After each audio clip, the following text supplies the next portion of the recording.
Hello students, welcome to our channel. आज हम लोग बहुत ही एक इम्पॉर्टेंट चैप्टर पढ़ने वाले हैं जिसका नाम है ट्रायल बैलेंस। तो ट्रायल बैलेंस, तो सबसे पहले हम लोग जानते हैं ये ट्रायल बैलेंस होता क्या है। हम लोगों ने अकाउंटिंग का डेफिनेशन पढ़ा था। क्या पढ़ा था? Accounting is an art of recording. पहला था रिकॉर्डिंग। तो रिकॉर्डिंग हम लोग कहाँ करते थे? Journal. Accounting is an art of recording. Classifying,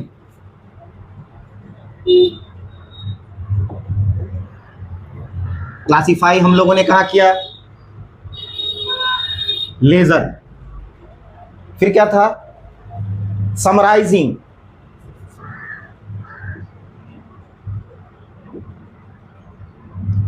summarise हम लोग कहाँ करते हैं? Trial balance. तो अर्थात बेसिकली ट्रायल बैलेंस हम लोगों का क्या हो गया? Trial balance is a summarization of ledger balances. अर्थात लेजर बैलेंस जो भी होता है, हम जो लेजर हम बनाते हैं, उस लेजर में हम लोगों ने सीखा था कि बहुत सारे अकाउंट्स हम लोगों को ओपन करने पड़ते हैं। जितने अलग अलग हेड्स है, जितने अलग अलग बिजनेसमैन से हम ट्रांजेक्शन करते हैं, उनका अलग अलग अकाउंट हम बनाते हैं। तो उसी अकाउंट के द्वारा जो हम बैलेंस निकालते हैं, उस बैलेंस से को समराइज करके हम क्या बनाते हैं? Trial balance.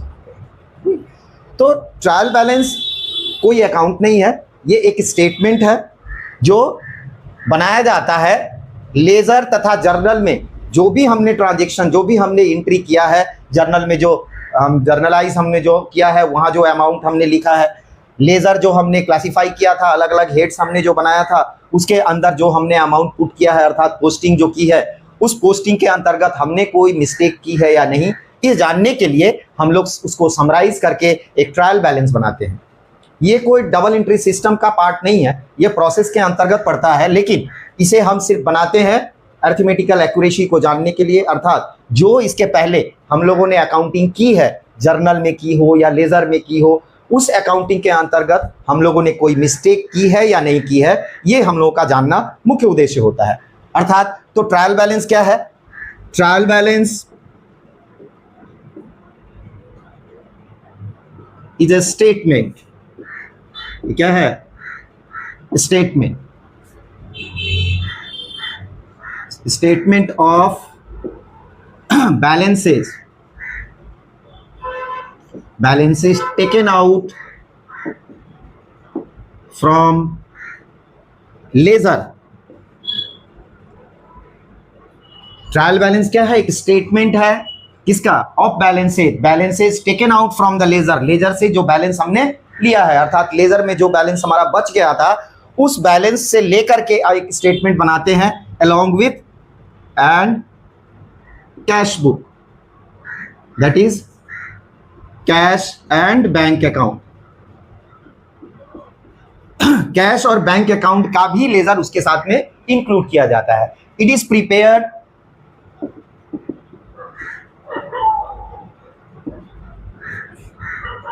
टू टेस्ट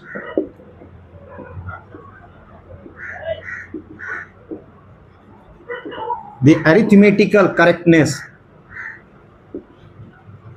ये हम क्यों बनाते हैं? अरिथमेटिकल करेक्टनेस को लेकर के, अर्थात अरिथमेटिकल एक्यूरेसी को जानने के लिए। अरिथमेटिक एक्यूरेसी को जानने के लिए हम ये स्टेटमेंट बनाते हैं। ये कोई अकाउंट नहीं है, ठीक है, ये एक ओनली एक क्या है? एक स्टेटमेंट है। क्लियर? तो ये बहुत ही इजी चैप्टर है और इसके अंदर वही सभी चीजें हम पढ़ेंगे जो इसके पहले हम लोगों ने जर्नल, लेजर तथा बेसिक्स ऑफ अकाउंटिंग में पढ़ी है। अब बेसिक्स ऑफ अकाउंटिंग में सबसे पहले हम लोगों ने पढ़ा था गोल्डन रूल। गोल्डन रूल हम लोगों ने दो तरीका से पढ़ा था। एक पढ़ा था ट्रेडिशनल अप्रोच से, एक पढ़ा था मॉडर्न अप्रोच से। तो ट्रेडिशनल अप्रोच और मॉडर्न अप्रोच दोनों के द्वारा ही हम तुमको समझाएंगे कि ट्रायल बैलेंस कैसे बनता है। दोनों के रूल्स के आधार पर यहाँ हमको एक्स्ट्रा कुछ नहीं पढ़ना है, जो हम पढ़ चुके हैं उसी को जस्ट रिवाइज करना है और उसी को हमको समराइज करके एक जगह पे लिख देना है। अब हमने लेजर बनाया था, लेजर के द्वारा जो बैलेंस आए थे, बैलेंस से हम लोगों ने ट्रायल बैलेंस बनाया था। वहां हम लोगों ने क्या सीखा था कि लेजर का बैलेंस अगर डेविड आता है तो वो डेविड में ट्रायल बैलेंस में लिखा जाएगा। पहला चीज हम लोगों ने क्या सीखा था, इफ डेविड total is greater than credit total of ledger, तो उस वहां हमारा क्या आता था, डेविड बैलेंस आएगा, डेविड बैलेंस होगा। अर्थात जब लेजर में जब क्रेडिट डेबिट का टोटल क्रेडिट से अधिक होगा तो वहां डेबिट बैलेंस माना जाएगा। क्यों माना जाएगा, क्योंकि डेबिट ज्यादा है। बैलेंस जब करेंगे तो वो अमाउंट क्रेडिट में आएगा, फिर उसे हम लोग ट्रांसफर बीडी करके नेक्स्ट में ट्रांसफर करते थे। उसी तरह से दूसरा क्या था, if credit total is greater than debit total, अगर क्रेडिट का टोटल डेबिट के टोटल से ज्यादा है, किसके, of ledger, it represents credit balance. तो हम लोगों ने यही सीखा था कि डेबिट का टोटल अगर ज्यादा है तो डेबिट बैलेंस आता था, तो डेबिट बैलेंस अगर आएगा तो ट्रायल बैलेंस के हम लोग कहां लिखते थे, डेबिट में लिखते थे। उसी तरह से अगर क्रेडिट का टोटल डेबिट के टोटल से ज्यादा होता था तो बैलेंस कहां आता था, क्रेडिट बैलेंस आता था। ये क्या है, डेबिट बैलेंस और क्रेडिट बैलेंस। तो हम लोगों को इसी बैलेंस को ध्यान में रखना था जब हम लोग लेजर से ट्रायल बैलेंस बना रहे थे। तो डेबिट में अगर बैलेंस है, डेबिट बैलेंस, तो उसको डेबिट में लिखेंगे, क्रेडिट बैलेंस है तो उसको ट्रायल बैलेंस के क्रेडिट में लिखेंगे। बट अब यहां पर क्या होगा कि तुमको ये जो लेजर है, लेजर के हेड्स दिए रहेंगे, अर्थात ऊपर में जो हमारा हेडिंग दिया रहता था ना, cash account, capital account, furniture account, purchase account, sales account, discount allowed account, वो सब हेड्स यहां डायरेक्टली दिए रहेंगे। उस हेड्स को देखते हुए उसके नेचर से हम लोग ये डिसाइड करेंगे कि वो हमारे ट्रायल बैलेंस के डेबिट में आएगा या ट्रायल बैलेंस के क्रेडिट में आएगा। अब और एक चीज है, ये ट्रायल बैलेंस हम लोग बनाते क्यों है, तो पहला चीज क्या हो गया, ट्रायल बैलेंस हम क्यों बनाते हैं, ये अरिथमेटिकल करेक्टनेस को जानने के लिए। तो पहला चीज है, ट्रायल बैलेंस हम बनाते हैं अरिथमेटिकल एक्यूरेसी को जानने के लिए। ठीक, दूसरा यहां पर हमारा क्या होता है, समराइजेशन होता है। क्या होता है, summarization of all ledger heads रहता है, अर्थात सभी लेजर हेड्स का समराइजेशन, अर्थात एक जगह हमको ये पता चल जाता है कि कैश अकाउंट में अभी कितना पैसा है, किसी से उधार है, अर्थात हमको उससे पैसा लेना है तो कितना पैसा लेना है, अगर हमको किसी व्यक्ति को पैसा देना है तो कितना देना है, ये सभी चीजें यहां से प्राप्त हो जाती है। तथा मुख्य चीज है कि यहां से और भी एक हमको सोर्स मिलता है जो फाइनेंशियल स्टेटमेंट बनाने का, अर्थात फाइनल अकाउंट बनाने का सोर्स मिल जाता है। अर्थात एक ही जगह पे हमको सभी हेड्स मौजूद होते हैं जिससे हमको फाइनेंशियल स्टेटमेंट बनाने में मदद मिलती है। एक तो ये तुम्हारा है कि हम लोग क्यों ट्रायल बैलेंस बनाते हैं। ठीक है, इसकी कुछ विशेषताएं माने कैरेक्टरिस्टिक्स है। कैरेक्टरिस्टिक्स पहला क्या है, ये किसी भी डेट में बनाया जाता है, इसके लिए कोई स्पेसिफिक डेट नहीं है कि at the end of the year बनाएंगे, हम at the end of the month बना सकते हैं, at the end of the week बना सकते हैं, किसी भी डेट में जिस दिन हम कंफर्टेबल हो कि हमको जानना है कि हम किस मतलब यहां तक जो भी हमने अकाउंटिंग की है हमारा अकाउंटिंग सही है या गलत है। ठीक है, तो वो जानने के लिए हम किसी भी डेट में इसे हम बना सकते हैं। तो किसी भी स्पेसिफिक डेट में इसको बनाया जा सकता है, ऐसा कोई नियम नहीं है कि हमको at the end of the year ही बनाना होगा। बेसिकली हम लोग at the end of the year ही बनाते हैं। कारण क्या है, क्योंकि फाइनेंशियल स्टेटमेंट या फाइनल अकाउंट हम at the end of the year बनाते हैं, तो उसी समय इसे बना करके हम लोग चेक कर लेते हैं। दूसरी बात और है कि ये जो बनाते हैं तो इससे हमको ये मालूम पड़ जाता है कि हमारा इसके पहले वो कोई गलती है या नहीं है, अर्थात ये एक प्रूफ देता है कि हमारी अरिथमेटिकल एक्यूरेसी हुई है या नहीं। अर्थात ट्रायल बैलेंस का डेबिट और क्रेडिट अगर दोनों ही मैच हो जाता है, हम लोग डबल एंट्री सिस्टम करते हैं ना, तो डबल एंट्री सिस्टम का नियम है कि every debit has a credit, अर्थात प्रत्येक अगर कोई डेबिट हुआ है कुछ तो उसका क्रेडिट भी होगा। अर्थात डेबिट और क्रेडिट हमारा दोनों बराबर होता था, हम लोगों ने जर्नल में सीखा डबल एंट्री सिस्टम में। तो यहां भी मेरा डेबिट और क्रेडिट बराबर होना चाहिए। तो अगर डेबिट और क्रेडिट हमारा ट्रायल बैलेंस का बराबर हो जाता है तो इससे ये पता चलता है कि जो हमने बनाया है इसके पहले अकाउंटिंग की है उसमें अरिथमेटिक से संबंधित अर्थात नंबर से संबंधित, वैल्यू से संबंधित कोई गलती हमने नहीं की है। वो हम बहुत तरह से गलती कर देते हैं। हमको डेबिट में लिखना है, हम क्रेडिट में लिख दिए। 50,000 लिखना है, गलती से एक जीरो छूट गया, 5,000 लिख दिया। 5,000 लिखना है, एक जीरो बढ़ गया, कहीं गलती से ज़्यादा हो गया, तो जिसके कारण से हमारी मिस्टेक्स आ जाती है। तो ये बनाने से ऐसा नहीं है कि ये पूरा प्रमाण देता है कि जो हमने किया है सब सही है, जस्ट ये अरिथमेटिकल एक्यूरेसी को प्रमाण करता है कि हमारा जो अकाउंटिंग हुआ है इसके पहले, इसमें अरिथमेटिकल मिस्टेक्स नहीं है। इसके बाद भी मिस्टेक्स हो सकती है, हमने जर्नल में गलती कर दी हो, हमने गोल्डन रूल अप्लाई करने में गलती कर दिया हो, ये सभी मिस्टेक्स यहाँ पर पता नहीं चलती है। तो इस तरह की मिस्टेक्स के लिए हम आगे चैप्टर पढ़ेंगे जिसे हम लोग रेक्टिफिकेशन ऑफ एरर्स कहते हैं। जो हम लोगों ने गलती कर दी है, इन गलतियों को कैसे सुधारें, वो अलग बात है। ठीक है, तो इस चैप्टर में हम लोग पहले फॉर्मेट देख लेते हैं कि फॉर्मेट हमारा क्या है।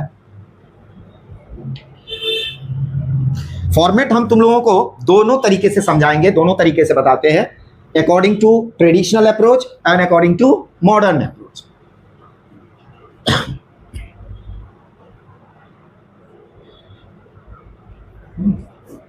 तो पहले हम लोग ट्रेडिशनल अप्रोच से देखते हैं।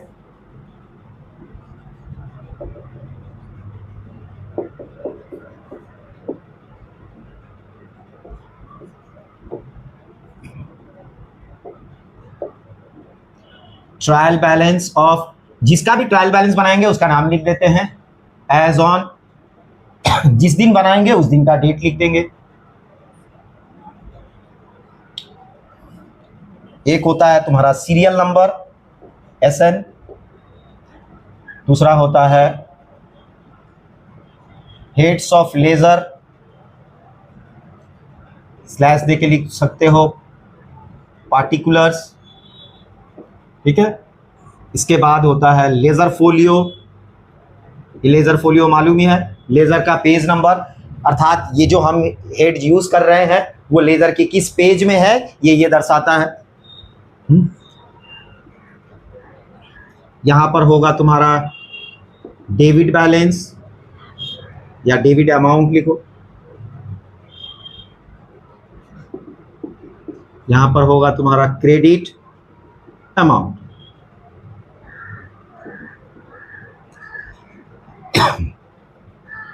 ठीक है, एक नंबर हम लोग क्या लिखते हैं, एसेट्स, दूसरा एक्सपेंसेज, तीसरा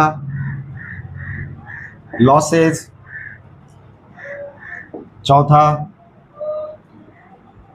इनकम, गेन,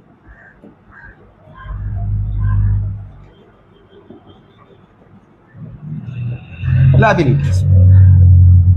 एक जितना भी एसेट्स होगा सभी एसेट्स को हम लोग कहाँ लिखेंगे, डेबिट में। जितना भी एक्सपेंसेज होगा सबको कहाँ लिखेंगे, डेबिट में। जितने भी लॉसेज होंगे उसको हम लोग कहाँ लिखेंगे, डेबिट में।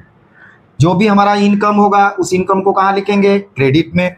जो भी गेन होगा उसको हम लोग कहाँ लिखेंगे, क्रेडिट में। जो भी लायबिलिटीज होगा उसको हम लोग कहाँ लिखेंगे, क्रेडिट में। अल्टीमेट ये दोनों टोटल क्या होना चाहिए, मैच हो जाना चाहिए, तो हमारा ट्रायल बैलेंस कंप्लीट हो जाता है। अब हम लोगों ने देखो सीखा था रियल अकाउंट में, ठीक है। रियल अकाउंट में क्या सीखा था, debit what comes in, credit what goes out. Real account किसे कहते हैं, all the assets and properties are real account. Then assets हमारा क्या है, रियल अकाउंट है। तो जितना भी एसेट्स प्रॉपर्टीज होगा सब आएगा, तो वो क्या होगा, डेबिट, अर्थात जितना भी एसेट्स होगा डेबिट में लिखेंगे। एक्सपेंसेस नॉमिनल अकाउंट है, नॉमिनल अकाउंट कहता था all expenses and losses are debited. जो भी एक्सपेंस होगा, लॉस होगा, क्या लिखेंगे, डेबिट में लिखेंगे।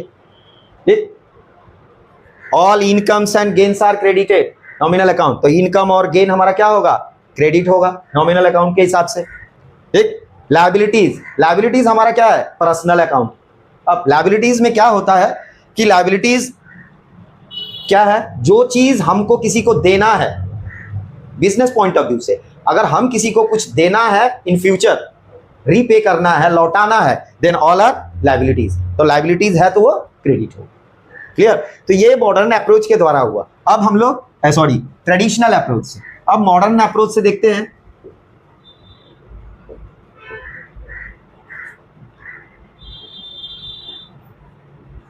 वैसे ही हेडिंग हम लोग देंगे, ट्रायल बैलेंस ऑफ, जिसका ट्रायल बैलेंस रहेगा, जिस बिजनेस का रहेगा उसका नाम लिखते हैं, एज ऑन, जो भी डेट होगा डेट दे देंगे, सेम वैसे ही सीरियल नंबर 1 2 3 4 जो भी होगा, again heads of laser,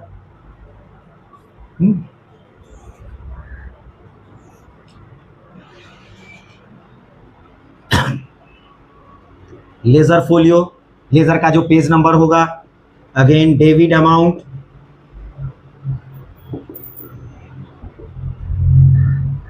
credit amount.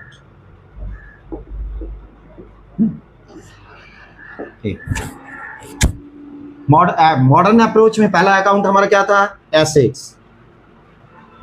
Assets. दूसरा क्या था?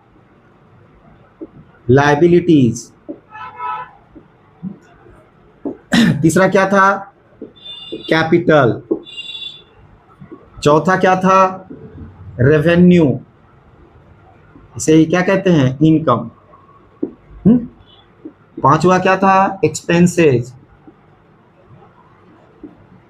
छठवां है विथड्रॉवल्स। विथड्रॉवल्स, ठीक है। बहुत जगह छठवां दिया भी हुआ है, बहुत जगह नहीं भी दिया हुआ है। तो बेसिकली इतना तरह के हमारे अकाउंट्स होते हैं। अब सेम वही, अगर एसेट्स है तो डेबिट होगा, लायबिलिटी है तो क्रेडिट होगा, कैपिटल है तो क्रेडिट होगा, रेवेन्यू है तो क्रेडिट होगा, इनकम, एक्सपेंस है तो डेबिट होगा, विथड्रॉवल है तो डेबिट होगा। क्लियर? अब इन सबको ऐड कर देंगे तो मेरा टोटल मैच हो जाएगा। ये हो गया तुम्हारा टोटल। क्लियर? तब यहां देखो दोनों सेम है, एसेट्स होने से यहां पर भी डेबिट, यहां पर भी डेबिट। अब लायबिलिटीज और कैपिटल, कैपिटल दोनों को ही हम लायबिलिटीज ट्रीट करते हैं। यहाँ कैपिटल भी है मेरा बिजनेस का क्या है? लायबिलिटी है। सबसे बड़ा लायबिलिटी बिजनेस का क्या होता है? कैपिटल होता है।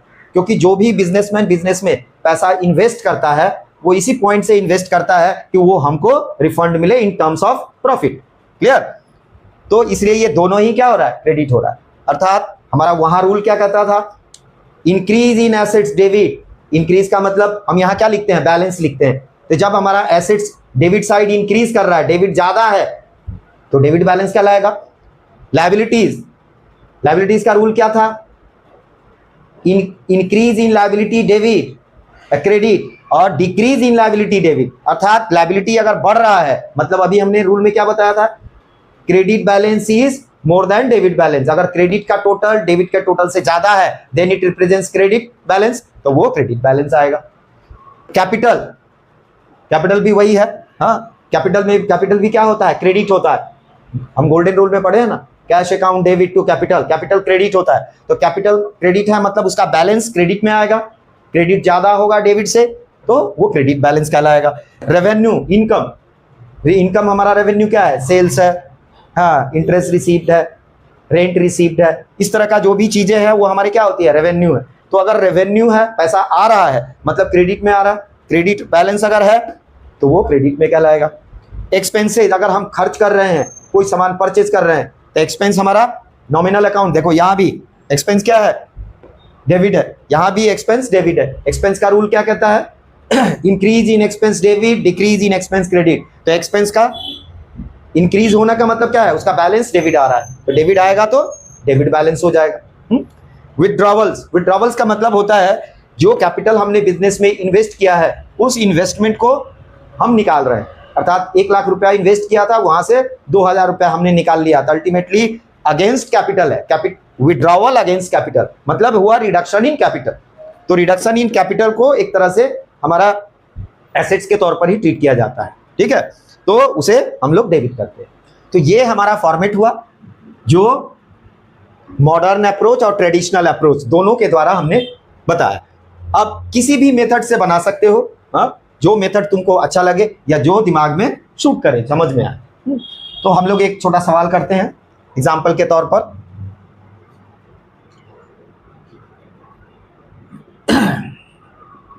तो फॉर्मेट, एक दूसरा फॉर्मेट हम लोग बना लेते हैं, ठीक।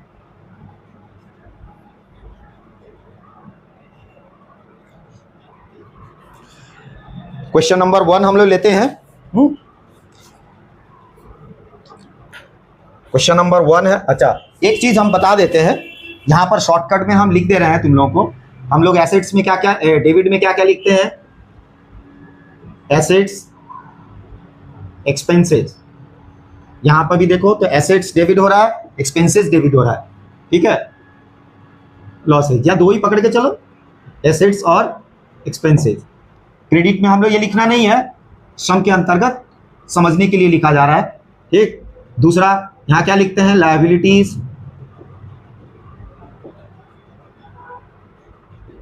ठीक है, लायबिलिटीज और इनकम या रेवेन्यू, जो भी कह सकते, रेवेन्यू, ठीक है, लिख दिया हमने। अब सीरियल नंबर में हम क्या लिखते हैं, 1 2 3 4 करके लिखा जाता है। अब जैसे क्वेश्चन नंबर 1 करते हैं, लिखा है कैपिटल अकाउंट, कैपिटल अकाउंट। अब कैपिटल अकाउंट क्या है हमारा, देखो कैपिटल अकाउंट क्या बैलेंस होता है, क्रेडिट। तो कैपिटल हमारा क्या है, अगर इसके पॉइंट ऑफ व्यू से सोचो तो लायबिलिटी है, और नहीं तो कैपिटल अगर मॉडर्न अप्रोच से सोचते हैं तो डायरेक्टली क्या होता है, क्रेडिट होता है, ठीक। Either it can be said liability, ठीक है, लायबिलिटी। अगर इसको लायबिलिटी समझे या मॉडर्न अप्रोच से समझे तो वो क्रेडिट होता है। तो अमाउंट कितना हो गया, 2 लाख, इसको बैठा देंगे क्रेडिट में, डेबिट में डैश देना जरूरी है, इससे पता चले कि हाँ डेबिट में कुछ नहीं है। दूसरा नंबर है debtors account, debtors account.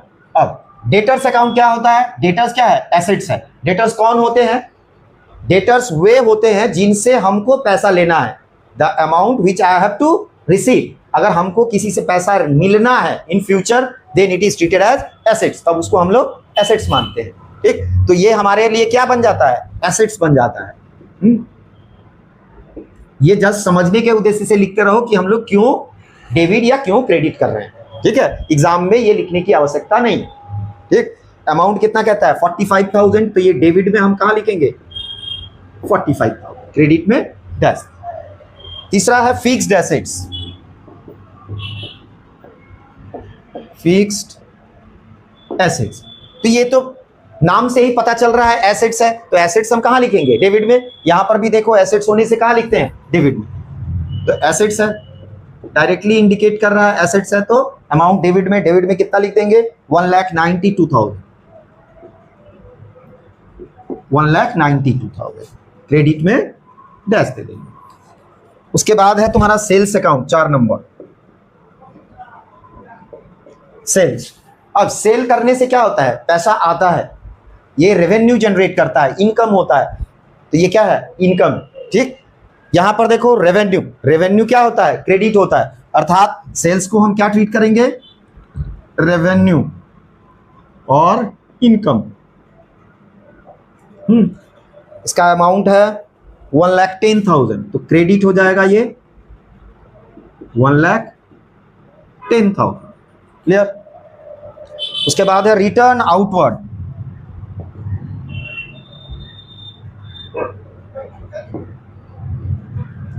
Return outward. अब ये जानना है रिटर्न आउटवर्ड का मतलब हम सामान किसी दूसरे को वापस कर रहे हैं। तो हम किसी दूसरे को सामान कब वापस करते हैं, यस, जब हमने सामान उससे परचेज किया होगा। तो अगर हम परचेज किए हैं तो वो मेरा एक्सपेंस हुआ। तो अगर परचेज किया हुआ सामान हम वापस किसी को क्यों करते हैं, सामान डिफेक्टिव हो गया, यूजलेस है मेरे लिए, है? या जो सामान हमको चाहिए था वो सामान नहीं है, तो हम उसे वापस कर देते हैं। तो जो अगर हम रख लेते तो वो मेरे बेकार है मेरे लिए, अर्थात वो लॉस हो जाता। अगर वापस कर दे रहे हैं तो वो मेरे लिए क्या हो जाएगा, इनकम ट्रीट हो जाएगा। तो वो भी एक तरह का क्या है, इनकम का सोर्स हो जाता है, ठीक है। तो उसे भी हम लोग कहाँ लिखेंगे, क्रेडिट में। अमाउंट है 1000, तो अमाउंट लिख देंगे कितना 1000। क्लियर। उसके बाद है bank overdraft 6 number. Bank overdraft. अब बैंक ओवरड्राफ्ट का अर्थ क्या होता है? बैंक में हमने जो पैसा जमा किया है, कभी कभी होता है कि मेरे बैंक में 50,000 है और हमने 55,000 या 60,000 रुपये का चेक ड्रॉ कर दिया, किसी पार्टी को दे दिया। तो जितने भी करंट अकाउंट होल्डर्स होते हैं या जो अच्छे बिजनेस है, जिनका बैंक के साथ में अच्छा टाई अप होता है, अच्छा ट्रांजेक्शन होता है, उनको बैंक एक फैसिलिटी प्रोवाइड करता है जिसको कहते हैं ओवरड्राफ्ट फैसिलिटी। अर्थात तुम्हारे अकाउंट में अगर उतना पैसा नहीं है, कम है, तो भी तुम्हारा वो चेक पास कर दिया जाता है, पेमेंट कर दिया जाता है, और जितना एक्स्ट्रा बैंक पेमेंट करता है उसके ऊपर एक नॉमिनल इंटरेस्ट चार्ज करता है और बाद में वो तुमसे ले लेता है। तो ये अर्थात अगर ओवरड्राफ्ट है, माने ओवर माने अधिक हमने निकाल लिया, तो अधिक अगर हम निकाल लेते हैं तो हमको देना भी पड़ेगा। It is a liability. ये क्या है? लायबिलिटी। तो ये क्या बन जाता है? लायबिलिटी। लायबिलिटी होने से क्या होगा? क्रेडिट। और यहां भी देखो लायबिलिटी है तो वो कहां लिखेंगे? क्रेडिट। तो लायबिलिटी हमारा कितना है? 11,000, तो क्रेडिट में लिख देंगे कितना? 11,000। क्लियर। उसके बाद है ओपनिंग स्टॉक 7 नंबर है। Opening stock.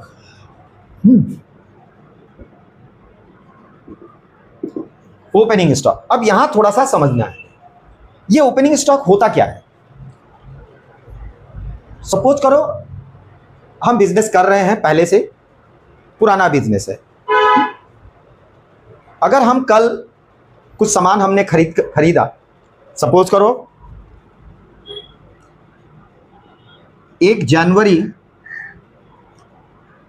को हमने 50,000 का सामान परचेज किया। हमने परचेज किया कितने का? परचेज किया 50,000। और बिजनेस में यूज हुआ, यूज्ड इन बिजनेस 40,000। मतलब हमने 40,000 का सामान बेच दिया या अपना फैक्ट्री में यूज कर लिया, कुछ भी समझो। माइनस करते हैं तो कितना आता है? 10,000 रुपये। अर्थात ये 10,000 का सामान 1 जनवरी को बच गया। अर्थात क्या हुआ? 1 जनवरी में ये मेरा क्या है? क्लोजिंग बैलेंस है। क्लोजिंग बैलेंस है। क्लियर। अब अगर 2 जनवरी की बात करते हैं, तो 2 जनवरी को जब बिजनेस शुरू करेंगे तो मेरे पास जो सामान है उस सामान को सबसे पहले यूज करेंगे। अर्थात जो 10,000 का सामान था वो 10,000 का सामान मेरे पास है, प्लस अगेन हमने परचेज किया 60,000 का। ठीक है, अगेन हमने परचेज किया 60,000 का। टोटल मेरे पास कितना हो गया? 70,000। इसमें से यूज हो गया, सपोज करो ले सेल हो गया या यूज किया बिजनेस में 50,000 का। अगेन बच गया कितना? 20,000 का। क्लियर। 20,000 का ये सामान बच गया। तो जो हमने ये यूज किया वो कौन सा सामान यूज किया होगा? आइदर ये या ये, दोनों में, दोनों ये भी यूज किया होगा या कुछ इसमें से यूज किया होगा। क्लियर। तो इसका अर्थ क्या हो गया कि जब हमने बिजनेस में सामान लगाया और सामान खरीदा तो ये दोनों में से कोई भी चीज हमने यूज किया होगा। 50,000 का जो यूज किया उसमें से 10,000 का भी यूज हो सकता है और इसमें से 40,000 यूज हो सकता है। तो अर्थात जो हम यूज कर लिए, उपयोग कर लिए, वो मेरे लिए क्या हो गया? एक्सपेंस हो गया। तो ये ओपनिंग स्टॉक क्या कहलाएगा? एक्सपेंस। लेकिन ये जो 20,000 हमारा बच गया, अब इसमें जो परचेज होगा, अभी परचेज नहीं आया है, परचेज होगा। ठीक है, मान लो परचेज, ठीक है, 8 नंबर ही मान लेते हैं परचेज। तो परचेज जो होगा, तो ऑलरेडी परचेज भी मेरा एक्सपेंस है। तो परचेज अगर मेरा एक्सपेंस है तो एक्सपेंस भी हमने ट्रीट कर लिया और ये भी ट्रीट कर लिया, ओपनिंग स्टॉक भी ट्रीट कर लिया, दोनों ट्रीट कर लिया। तो ये दोनों ऑलरेडी यहां पर हमारा लिखा हुआ है ट्रायल बैलेंस में। तो ये क्या क्लोजिंग स्टॉक फिर से लिखा जाएगा? नहीं लिखा जाएगा, क्योंकि ऑलरेडी हम कितना लिख चुके हैं? 60 और 10 70 लिख चुके हैं। तो ये 20,000 इसके अंदर इंक्लूसिव है, इसलिए ये जो क्लोजिंग स्टॉक है, ये क्लोजिंग स्टॉक इसके अंतर्गत नहीं लिखा जाएगा। क्यों? क्योंकि ये ऑलरेडी इंक्लूडेड है इन opening stock and purchase. Clear? तो ओपनिंग स्टॉक हमारा क्या हुआ? एक्सपेंस हुआ। ओपनिंग स्टॉक था कितना? 15,000। तो एक्सपेंस हमेशा क्या होता है? डेबिट। तो 15,000 लिख दिया हमने डेबिट में। अब उसके बाद हमने लिखा है परचेज। तो परचेज है हमारा कितना? 70,000। तो परचेज भी हमारा क्या है? एक्सपेंस है। तो ये भी हमारा डेबिट में हो जाएगा कितना? 70,000। क्लियर? ये चीज समझ में आया? ये बहुत इंपॉर्टेंट है। मतलब क्लोजिंग स्टॉक ट्रायल बैलेंस के अंतर्गत नहीं लिखा जाएगा। और भी बताते हैं क्लोजिंग स्टॉक कुछ कंडीशंस है, जिस कंडीशंस में क्लोजिंग स्टॉक भी लिखा जाता है। तो वो कंडीशंस क्या है, साथ ही साथ समझ लेते हैं। वो कंडीशंस क्या है कि अगर परचेज के साथ एडजस्टेड लिखा रहे, परचेज के साथ क्या लिखा रहे? एडजस्टेड शब्द मेंशन किया हुआ रहे, in that condition closing stock will be recorded in trial balance. क्यों? क्योंकि वो ऑलरेडी परचेज एडजस्ट है, क्लोजिंग स्टॉक को माइनस करके लिखा गया है। इसका अर्थ है उतना रुपया वहां नहीं लिखा गया। दूसरा, रॉ मटेरियल कंज्यूम्ड दिया रहे, अर्थात रॉ मटेरियल अगर कंज्यूम्ड लिखा हुआ है तो भी क्लोजिंग स्टॉक वहां लिखा जाएगा। ठीक है? तीसरा, कॉस्ट ऑफ गुड्स सोल्ड दिया हुआ है।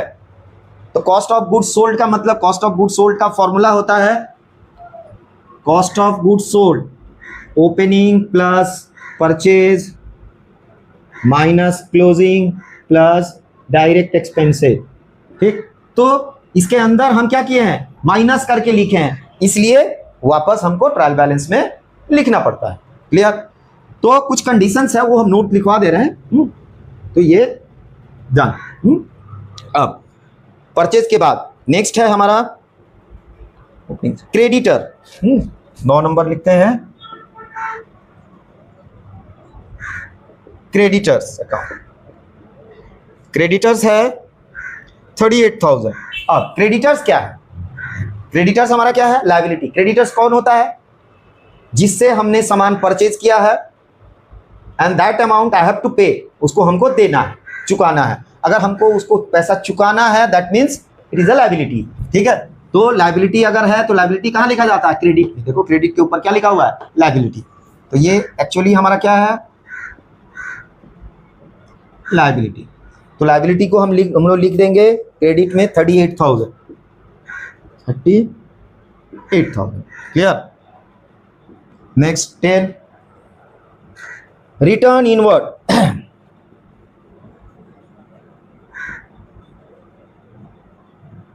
ठीक है? रिटर्न आउटवर्ड का मतलब हमने क्या बताया था? Purchase return, purchase return. Clear? Return inward का मतलब क्या होता है? Sales return.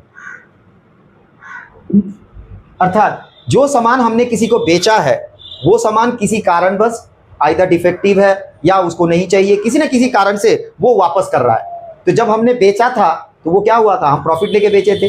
अगर वो हमको सामान वापस कर देता है तो जितना हमने प्रॉफिट किया था उतना तो मेरा क्या हो गया? लॉस हो गया, क्योंकि वो अब तो मिलेगा नहीं, उल्टा सामान भी मेरे पास आ गया। अर्थात ये एक तरह से क्या हो जाता है? लॉस हो जाता है। ठीक? तो वो भी हमारा एक्सपेंस या लॉस कहाँ आता है? देखो एक्सपेंसेस कहाँ आता है? डेबिट में। तो इसको भी हम लोग कहाँ लिख देंगे? डेबिट में। अमाउंट हो गया कितना? 2,000। 2,000। Next one is wages and salary 11। Wages and salaries. Wages और सैलरीज ये हमारा क्या है? मजदूरी हम किसी को दे रहे हैं या उसका मेहनताना सैलरी दे रहे हैं, तो क्या हो रहा है? बिजनेस के लिए एक्सपेंस है। एक्सपेंस हम कहाँ लिखते हैं? डेबिट में। एक्सपेंसेस जिसके हिसाब से देखो कहाँ लिखा जाता है? डेबिट में। तो इसे भी हम लोग कहाँ लिख देंगे? डेबिट में। ये क्या माना जाएगा? एक्सपेंस। डेबिट में कितना हो जाएगा? 30,000। 30,000। Next one is 12, rent account. Rent, भाड़ा। अर्थात जहां पर मेरा ऑफिस है, जहां शोरूम है, जहां गोडाउन है, इसका हमने क्या दिया? भाड़ा दिया। अगर हम भाड़ा पे करते हैं, एक्सपेंस रेंट पे करते हैं, it is our expense and expense is debit balance. तो एक्सपेंस हमेशा कहाँ लिखा जाएगा? डेबिट में। ये क्या माना जाएगा?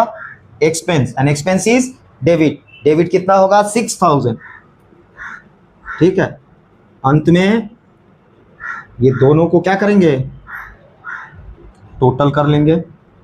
जो आएगा यहाँ लिख देंगे टोटल। क्लियर?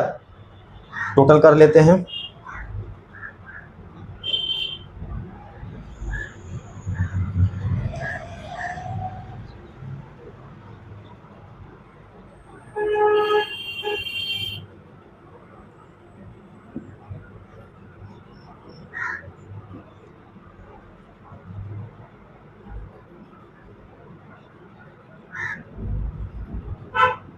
$3,60,000 दोनों तरफ हमारा क्या हो गया, मैच हो गया। 3,60,000 3,60,000। तो ये एकदम इजी चैप्टर है। ठीक है,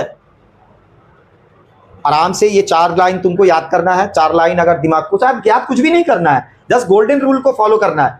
गोल्डन रूल याद रहेगा, एकदम आराम से ट्रायल बैलेंस बनेगा। सीधा एसेट्स होगा तो डेबिट होगा, एक्सपेंस होगा तो डेबिट होगा। ठीक, लायबिलिटी और इनकम होगा तो क्रेडिट होगा, लॉस होगा तो डेबिट होगा, गेन होगा तो क्रेडिट होगा। तो ये गोल्डन रूल अगर याद है तो आराम से हम लोग ये ट्रायल बैलेंस बना सकते हैं। तो ये एक छोटा सा एग्जांपल हुआ। नेक्स्ट क्लास में हम लोग और भी सम्स करेंगे। इसमें और एक चीजें आती है, बताए थे कि हमेशा ये जो ट्रायल बैलेंस है मैच हो गया तब तो ठीक है, मैच हो गया तो हमको मालूम पड़ गया ये कि ये जो ट्रायल बैलेंस हमने बनाया है, ये इसके पहले जो भी हमने जर्नल या लेजर किया था, बैलेंसिंग की थी, पोस्टिंग की थी, वहां पर हम लोगों ने कोई गलती मिस्टेक नहीं की है। ठीक है, अर्थात अरिथमेटिक से संबंधित, अर्थात अमाउंट से संबंधित कोई गलती हमने नहीं की है। इसका मतलब ये नहीं हुआ कि हमने इसके पहले जो भी किया है सब सही, मे बी रॉन्ग, कुछ भी रॉन्ग हो सकता है। वो जो अगर हमने गोल्डन रूल अप्लाई करने में गलती किया होगा या डुअल मिस्टेक्स की होगी, एक ही चीज को 2 जगह हमने गलती किया होगा, तो ऐसे कंडीशंस में हमारा ट्रायल बैलेंस मैच हो जाता है। ठीक, अगर ट्रायल बैलेंस मैच नहीं हुआ इन केस, अर्थात डेबिट का बैलेंस 3,60,000 है और क्रेडिट का बैलेंस मान लो आ गया 3,50,000, इसका अर्थ होता है कि जो भी हमने इसके पहले अकाउंटिंग की है वहां कुछ ना कुछ हमने मिस्टेक्स की है और इसके आधार पर वहां एक बैलेंस आ जाता है। बैलेंस कितना आ जाएगा? 10,000। कहां कम था? क्रेडिट में। क्रेडिट में अगर कम था तो क्रेडिट में कितना कम था? 10,000। तो अगर 10,000 यहां मान लो 60 आया, यहां 50 आ गया ऐड करके, और जो भी हमने किया है सब सही है। पहले ये देखना होगा कि जो हमने लिखा है वो सही है या नहीं। अगर वो सही है तो जो भी बैलेंस आया उस बैलेंस को हम एक सेपरेट अकाउंट में ट्रांसफर कर देते हैं, जिसे कहते हैं हम लोग सस्पेंस अकाउंट। अर्थात अगर डेबिट और क्रेडिट दोनों मैच नहीं होते हैं किसके? ट्रायल बैलेंस के, in that case a separate account is maintain to balance the trial balance, is known as suspense account. Suspense account खोलकर उसे हम लोग मैच करते हैं। तो इस तरह का सम और इससे और भी अच्छे अच्छे सम्स हम लोग नेक्स्ट क्लास में करेंगे। ठीक है, तो आज इसे इतना ही रखते हैं। हाँ, नेक्स्ट क्लास में फिर हम लोग मिलेंगे। तो आप लोगों से निवेदन है कि अगर ये आप लोगों को हमारी वीडियो इंफॉर्मेटिव लगी हो, अच्छी लगी हो, तो चैनल को सब्सक्राइब करें। सब्सक्राइब करने में कोई पैसा नहीं लगता और बेल आइकन को ज़रूर दबाएं, जिससे हमारे क्लास का हर वीडियो आप तक पहुंचता रहे और अकाउंट्स को सिखाने की जर्नी में आप लोगों को मैं मदद करता रहूं। इस तरह से और भी हम लोग आगे बढ़ते रहें। तो please subscribe our channel. Thank you.